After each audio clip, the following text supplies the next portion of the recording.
consider the second part of VHDL basic, that is the entity declaration. Entity refers to any digital device those possess some form of intercommunication characteristics. It is hardware abstraction of an actual digital hardware device. It may be decomposed into its constituent lower level entity or the subcomponents, or it may be treated as a building block to construct a high level entity. In VHDL, all designs are created using entities. A design must have at least one entity.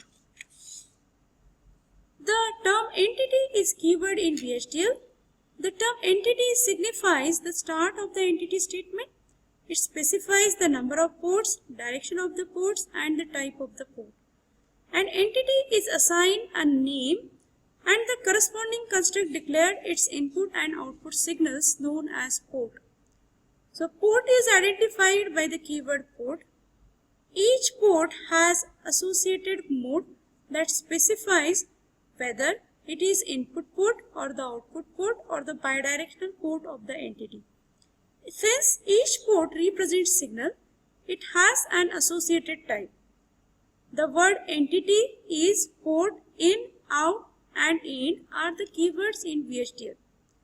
The list of the input, output port, and their name type describe the input-output signals of the entity and their type. The reserved word end signifies the end of the entity declaration. The symbol colon and semicolon are used as a separator and the terminator respectively. Hence, the entity declaration describes only the input and output signals of the entity. Now let's consider the diagram shown here. So here A, B and S, these are the input. X and Y are the output. So the entity declaration for this example is given here.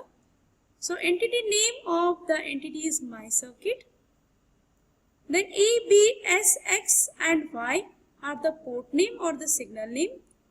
The direction of ports in and out. Then type of the port, bit.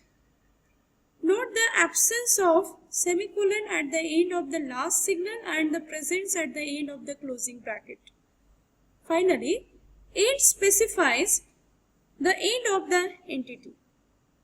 Now consider the entity declaration for the AND gate. So inputs are A and B, output is Q.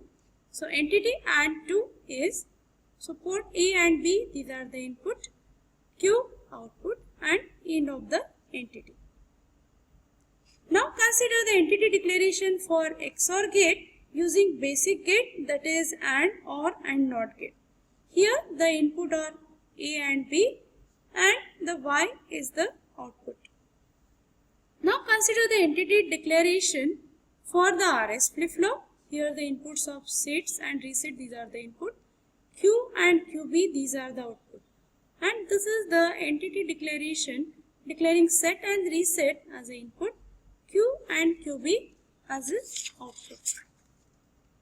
Here is the reflection spot. Please take some time to think and write your response to the following question.